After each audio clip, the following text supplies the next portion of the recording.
Hi, I'm Robert Brownell, and I'd like to welcome you to this month's Polk County Update. I'm a county supervisor in Polk County, and on behalf of all of us at Polk County, we'd like to wish everyone a great, prosperous, and rewarding new year. And a big thanks to all my pals at the City of Des Moines for making these Polk County updates possible. We're too cheap to do this, so the media folks at the city reached across the river and offered to help us out and get the county's message out to everyone.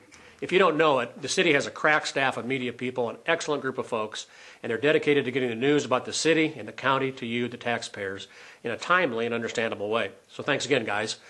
January is oftentimes a month for reflection, New Year's resolutions, strategic planning for the upcoming year. February is oftentimes the month where we review the wreckage of all those good intentions. I hope this year finds you accomplishing all the things you set out to do this month. I thought this might be a good time to take a look at 2010 at Wells Fargo Arena and at Hy-Vee Hall, and then take a look at what 2011 is likely to bring. Just to back up a little, Polk County owns the arena and Hy-Vee Hall and the Polk County Convention Complex along with Veterans Auditorium.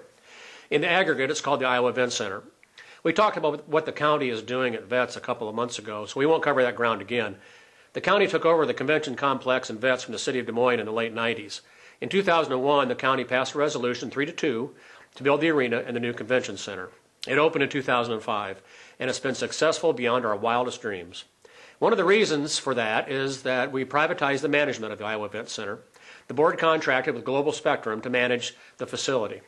Here with me today is my very good friend, the director of the Iowa Event Center, representing Global Spectrum, Matt Homan.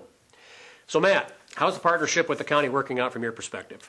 Well, the partnership's been great. I think the great thing about our relationship is it's a win-win relationship for both Polk County and what Global Spectrum has to bring to Polk County.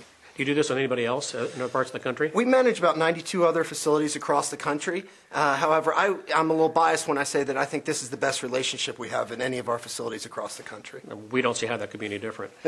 Anything that you wish would have gone a little bit better in 2010?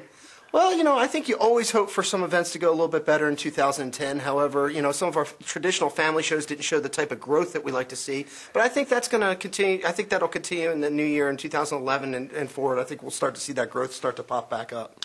So let's look at 2010. What were some of the highlights from your perspective? Well, there were two major accomplishments that I feel like that we had. The first one was that we landed the 2013 NCAA Division I Wrestling Championships. It's a great event for Des Moines and a great event for Polk County. It's going to bring the sport back to where it all began. The second is going to be that in the first half of 2010, we were listed by Pollstar as being ranked 52nd worldwide in ticket sales, in concert ticket sales. If you did that nationally, it was 26, and it was basically because we had 5 great sellout events. With our sellout events that we had this past year were Black Eyed Peas, Elton John, AC/DC, Taylor Swift, and Tim McGraw. So what do you have lined up for 2011 you can tell us about? 2011, I think, is going to be another great year. We've already announced Taylor Swift coming back to town. I think we're going to have some more great shows, and we're going to provide some of the best entertainment and best country acts that we've had that are out there right now. Great.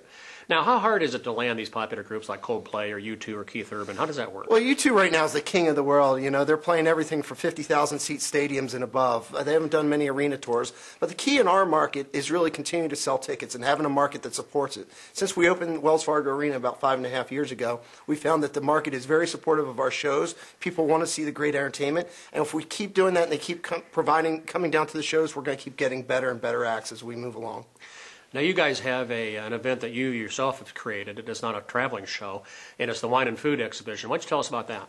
Well, this Wine and Food Show, it's a great concept that we started about 3 years ago. This was our 3rd successful year that we've had. And it's really a simple concept is we bring in some celebrity chefs, and we have some great partners in Hy-Vee. We allow people to come see great demonstrations from the celebrity chefs like Guy Fieri, Curtis Stone, Andrew Zimmern, Sandra Lee.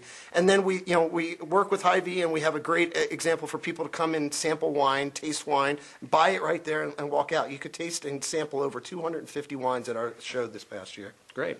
Thanks, Matt. My friends, Matt and his crew are doing a terrific job with the Iowa Event Center, and I hope you've liked what you've seen so far at the Event Center. And Matt and I both hope there's something you'll enjoy there in 2011. Thanks again, and have a great year.